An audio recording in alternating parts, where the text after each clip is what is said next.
Bien, bonjour, je m'appelle Marie Beaulieu. Je suis professeure titulaire à l'École de travail social de l'Université de Sherbrooke. Je suis aussi chercheur au Centre de recherche sur le vieillissement de la même institution et j'ai le plaisir depuis 2010 d'être titulaire d'une chaire de recherche sur la maltraitance envers les personnes aînées. Donc, une chaire de recherche qui a une visée appliquée, qui a une visée aussi de transfert de connaissances. Donc, régulièrement, on est amené à la chaire à aller rencontrer pas juste des chercheurs, mais aussi des intervenants, des aînés, des bénévoles, donc des gens qui se préoccupent de vraiment mettre l'épaule à la roue pour travailler ensemble à contrer la maltraitance envers les aînés. Ce qui est intéressant dans tous les pays du monde, et ça c'est bien documenté par l'Organisation mondiale de la santé, c'est qu'il y a un phénomène de vieillissement de la population. On serait porté à penser que ça arrive juste dans les pays développés, donc comme le nôtre, mais non, c'est aussi un phénomène dans les pays en voie de développement. Se conjugue à ça un phénomène d'urbanisation, donc plus d'aînés, plus de gens dans les grandes villes, ce qui nous amène de nouvelles préoccupations. Au sujet du vieillissement de la population, l'ancien directeur de l'OMS concernant la section du vieillissement, qui s'appelle Alexandre Kalachi, disait « Les pays développés ont eu la chance d'être riches avant de devenir vieillissants », ce qui n'est pas le cas du tout pour les pays en voie de développement, ce qui pose quand même des défis majeurs. On est donc dans un Canada dans lequel il y a à peu près 16% de la population qui est aînée. Un des défis qui nous guette, c'est le taux de renouvellement de nos populations. Donc, on a eu moins d'enfants, on a eu des politiques d'immigration qui ont fait aussi que le renouvellement ne se fait pas toujours par des générations plus jeunes. Alors, une des grandes questions qu'on se pose, c'est comment on conjugue avec l'avenir actuellement dans un contexte où on est sur le point d'avoir plus de gens de 65 ans et plus que de jeunes de 15 ans et moins. Donc, on a des beaux défis. En même temps, il faut faire attention pour ne pas tomber dans des préjugés ou dans de l'agisme. Les gens ont 65 ans et plus, mais considérant que l'espérance de vie en bonne santé augmente continuellement et qu'il y a de plus en plus de centenaires, ça veut dire que quelqu'un peut être personne âgée pendant 35 ans de sa vie, c'est-à-dire de 65 à 100 ans, ce qui est une très longue période. C'est même presque plus long que la vie adulte, parce que souvent on dit que la jeunesse maintenant s'arrête à 35 ans. Si on devient aîné à 65 ans, on est 30 ans adulte, mais on peut être 35 ans aîné. Alors, c'est des nouveaux défis, des gens qui sont plus scolarisés, en bonne santé, des gens qui ont eu un apport significatif à la contribution du développement de la société. Ça, c'est le beau côté des choses, mais il faut pas nier aussi le côté un peu plus sombre. Avec l'avance en âge, peut survenir plus de maladies chroniques. Donc, on a aussi des défis de réorganisation des solidarités entre les générations, où on a de plus en plus de gens du 3e et du 4e âge qui vont se côtoyer. Le terme maltraitance, je vous dirais que c'est peut-être le terme le plus de la francophonie internationale, qui nous vient probablement plus d'influence européenne. Et la définition qu'on en donne, c'est celle qui a été développée par l'Organisation mondiale de la santé, qui dit « il y a maltraitance quand un geste singulier ou répétitif ou une absence d'action appropriée se produit dans une relation dans laquelle il devrait y avoir de la confiance et que cela cause du tort ou de la détresse chez une personne âgée. » Donc, quand on dit un geste singulier ou répétitif, le mot qu'on entend derrière, c'est de la violence, qui peut se passer une seule fois, c'est déjà trop. Mais quand on parle de répétitif, on reconnaît aussi que c'est souvent dans des dynamiques qui sont installées de longue date. Ensuite, une absence d'action appropriée, c'est le mot négligence qui est derrière. Ça se produit au sein d'une relation qui devrait être basée sur la confiance. Ça veut dire qu'on exclut de facto la criminalité faite par des étrangers, comme une dame âgée qui se promènerait sur la rue, qui se fait voler son sac à main. Pour moi, c'est un crime gratuit, c'est épouvantable, mais on n'est pas dans les mêmes dynamiques que la maltraitance. Et le dernier bout de la définition qui me plaît énormément, c'est que ça cause du tort ou de la détresse chez une personne âgée. Donc, il y a une reconnaissance que bien que ça puisse avoir l'air anodin, ça laisse des traces dans la vie des aînés. Et on a d'ailleurs des résultats de recherche fort intéressants aux États-Unis pour le démontrer. Mon collègue Mark Lash et son équipe ont pris des données qui nous viennent des services de protection des adultes, Adult Protective Services aux États-Unis, qui est une loi qui couvre l'ensemble des États, mais juste pour faire un peu compliqué, qui n'est pas appliquée de la même façon dans une province, dans un État et dans l'autre. Alors, certains endroits, c'est de la déclaration obligatoire, d'autres, ce ne l'est pas. Mais malgré tout, ça existe depuis tellement d'années qu'ils ont des données. Et ils ont été capables de comparer l'état de santé des gens maltraités à la population aînée en général pour se rendre compte que ces gens-là sont beaucoup plus malades. Et ils se sont aussi rendus compte que ces gens-là meurent plus jeunes. Donc, quand on dit maltraitance avec des conséquences à court et moyen et long terme, bien, on peut parler de plus de morbidité, c'est-à-dire les maladies, puis une mortalité plus précoce. Donc, c'est pas banal, la maltraitance. Donc, comme disent abus, maltraitance, mauvais traitement, je vous dirais même violence ou négligence, on s'entend pour parler d'un phénomène qui est important à nommer, à reconnaître, puis sur lequel il faut agir collectivement. On reconnaît de façon globale, dans à peu près toutes les définitions de maltraitance, la maltraitance de type physique. Donc, on peut penser à des coups, des blessures, des pincements. On peut même penser à des usages de contention non appropriés. Quand on parle de contention, on parle soit d'attacher quelqu'un ou de médicamenter quelqu'un pour que la personne arrête de bouger. On pense à tort que c'est la plus répandue, alors que c'est une des moins répandues. Okay. Mais c'est probablement la plus visible, c'est la plus choquante. Hein. On va voir des images d'un aîné avec un bleu dans la figure ou des bleus sur les bras et ça nous dérange, et à juste titre. Il y a toute la question de la maltraitance de type sexuel. Pour certains, ça fait partie de la maltraitance physique, pour d'autres, c'est séparé. Donc, on parle ici d'agression, d'attouchement, mais on peut aussi parler même de forcer l'intimité sexuelle contre le gré des gens, comme dans certains milieux où on a vu forcer des aînés à regarder des films pornographiques quand ils n'en ont pas envie. Okay. Ensuite, on pense à la maltraitance de type plus psychologique. Souvent, la maltraitance de type psychologique, c'est des dénigrements, c'est des insultes. C'est aussi le fait d'ignorer quelqu'un. Hein? Ça fait très, très mal psychologiquement de vouloir entrer en contact puis de toujours être ignoré. Ensuite, on va parler de maltraitance matérielle et financière, puis d'autres vont parler d'exploitation économique. Enfin, on parle de la même chose, ou d'exploitation financière. Donc ici, on parle de s'attaquer aux biens de la personne âgée. Ça peut même se faire par des documents légaux qui peuvent être des contrefaçons. On a même déjà vu une forme de chantage ou en fait de négociation. Le mot chantage est peut-être trop poussé ici.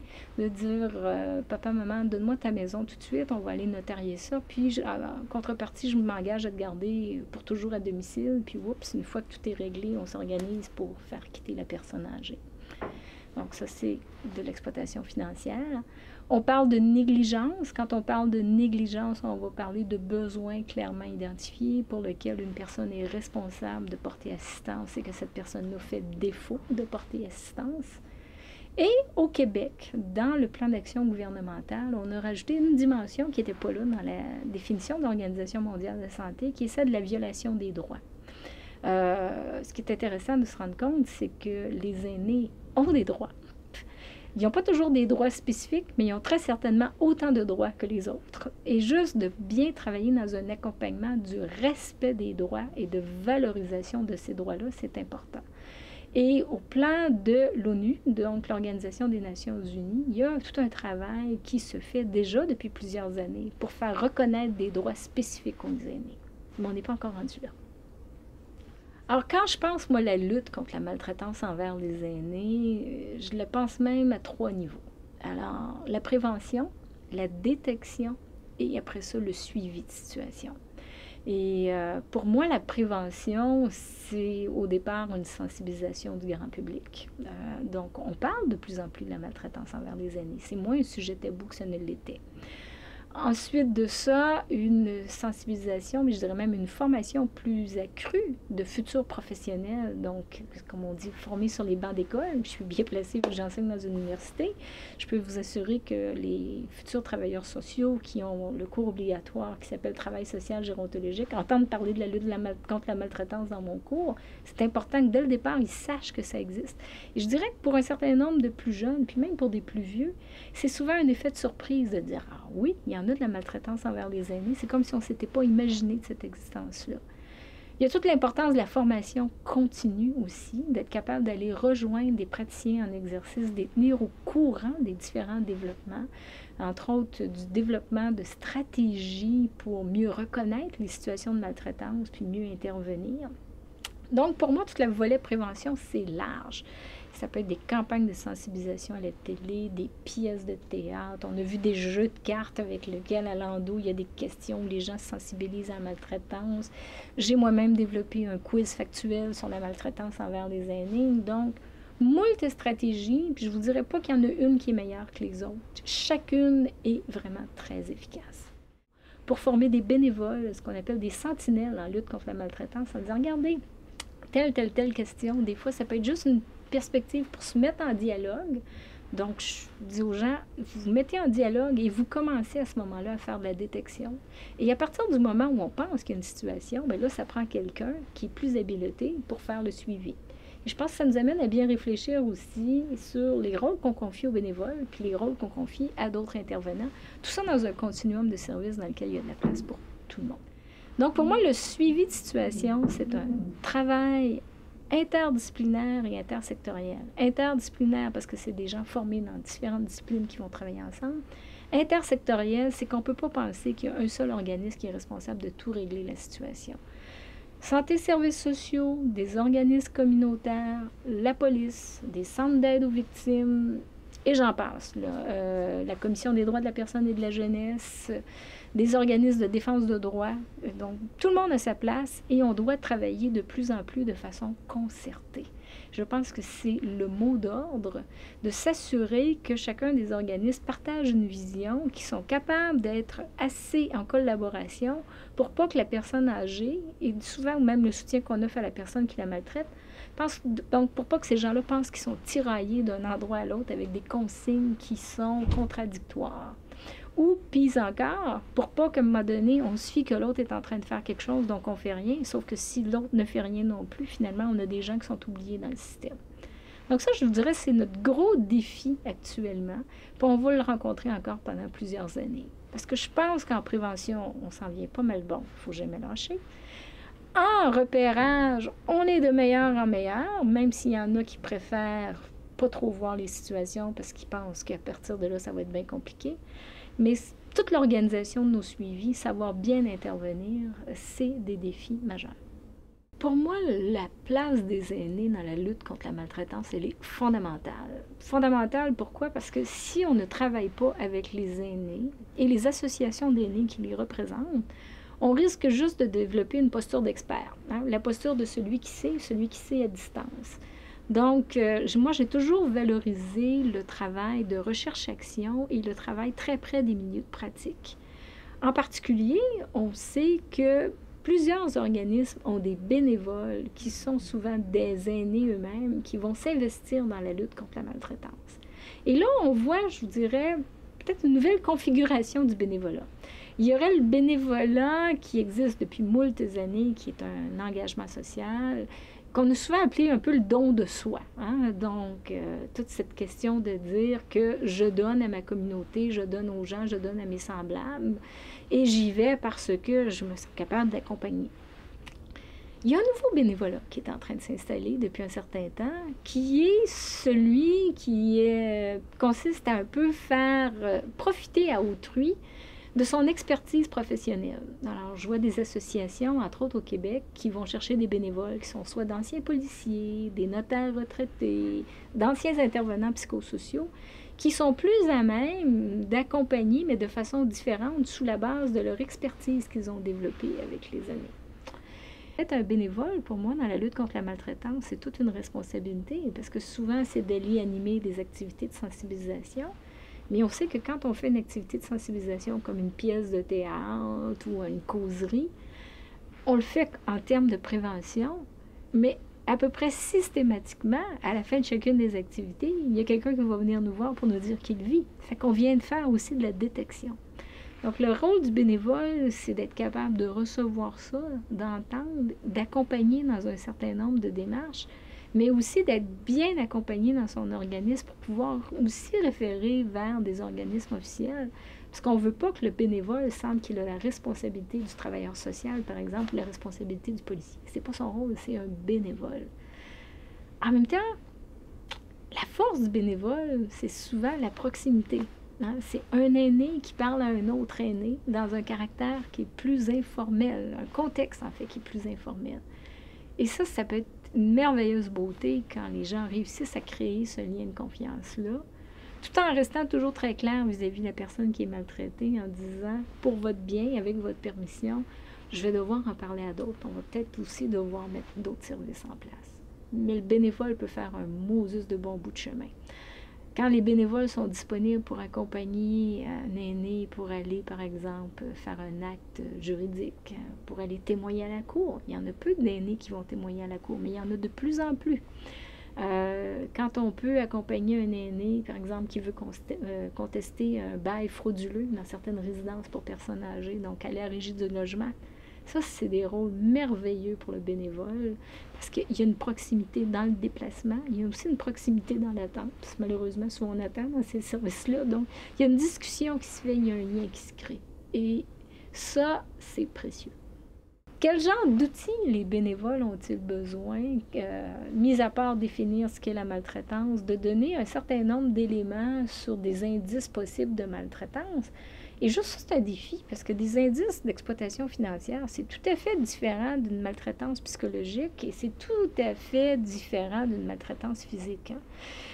Donc, qu'est-ce qu'on doit enseigner aussi aux bénévoles aînés, qui sont souvent des aînés, en fait, je dirais aux bénévoles de tout âge, mais qui sont souvent des aînés qui s'engagent dans la lutte contre la maltraitance envers d'autres aînés, c'est sur le vieillissement normal, le vieillissement pathologique, sans faire peur, comprendre qu'est-ce que c'est les pertes cognitives, comment ça se manifeste, puis comment qu'au départ, c'est pas toujours clair, parce qu'il y a des moments, la personne peut avoir des absences, puis d'autres moments, elle est là.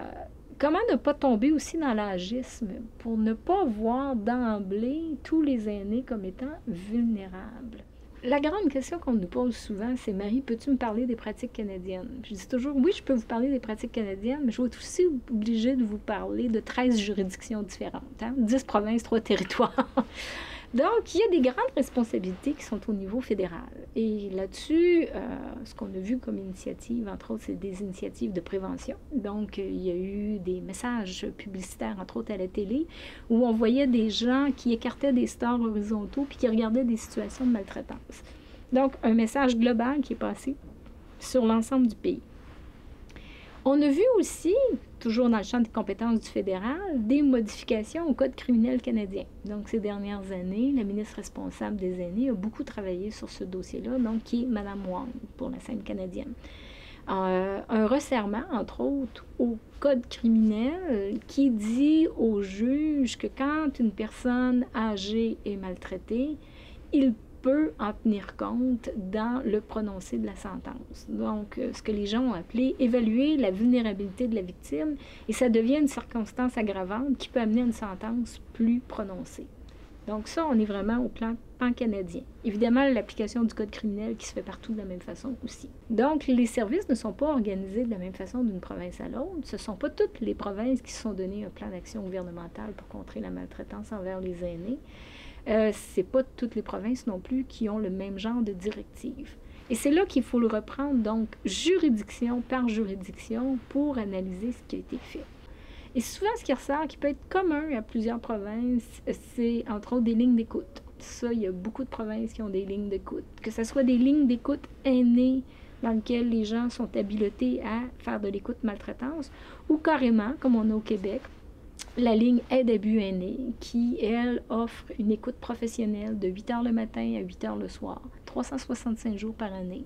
Et dans cette ligne d'écoute-là, il y a aussi un counseling qui est donné aux intervenants qui se retrouvent dans une situation complexe de maltraitance et qui aimeraient avoir un coaching d'intervention.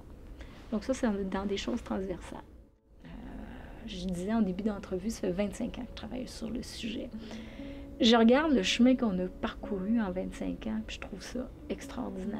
Mais je regarde le chemin qui nous reste à parcourir, puis il est tout autant extraordinaire. On a une reconnaissance planétaire, avec, en 2002, on a eu l'adoption du plan international sur le vieillissement, qu'on appelle aussi le plan de Madrid, qui était suite à la deuxième Assemblée mondiale sur le vieillissement. Et dans ce plan-là, on nous parlait de l'importance des États de s'engager dans la lutte contre la maltraitance. Et c'était la première fois qu'on le reconnaissait là, dans un plan mondial. Et je dirais là-dessus, le Canada a toujours été chef de file parce qu'on est très présent dans ces organismes-là. Donc, je pense qu'on a fait un bon bout de chemin. Ceci étant dit, mettre en place des services, bien former nos professionnels, s'assurer que les aînés ne restent pas en plan, développer des nouvelles approches, parce qu'on est en train de le faire aussi, de travailler avec le droit, mais pas toujours dans une perspective de droit criminel. Oui, moi j'y crois à la punition dans certains cas, mais il y a d'autres cas, l'exemple classique qu'on voit par exemple, qui est de plus en plus amené vers la cour, et ça c'est une avocate, procureure de la couronne à Montréal qui me racontait l'exemple, c'est des mères qui vont se retrouver avec leur fils qui les a maltraités au tribunal. Mais souvent un fils qui vit avec eux ou qui est retourné revivre avec elle et qui peut avoir soit des problèmes de jeu, d'alcoolisme ou de santé mentale. La mère veut que la situation de maltraitance cesse. Elle ne veut pas nécessairement une peine lourde pour son fils. Au contraire, elle voudrait des services. Donc, on a toute une justice réparatrice à continuer à développer dans ce sens-là, de trouver des solutions qui vont faire en sorte que les deux parties sont satisfaites, mais surtout que la personne âgée n'est plus maltraitée et qu'elle n'a pas perdu le lien avec la personne quand elle ne veut pas le perdre. Parce qu'on sait que beaucoup d'aînés ne veulent pas perdre ce lien-là. Donc, on a encore du travail à faire en termes de développement d'approches, d'alternatives à la justice traditionnelle. On a aussi du développement de programmes à faire pour les personnes âgées maltraitées.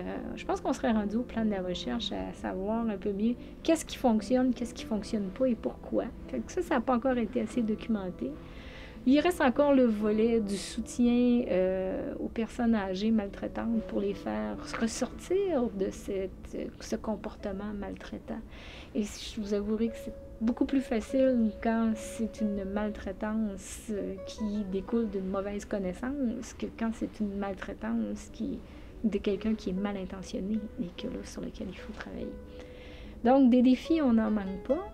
De l'argent pour appliquer nos programmes aussi. On est dans des sociétés actuelles où on sait que les budgets sont serrés, pas juste au plan provincial, mais dans chacune des provinces et des territoires. Des fois, on n'a pas besoin d'une fortune, mais on a quand même besoin d'un certain nombre de moyens économiques pour supporter nos ambitions puis faire du changement.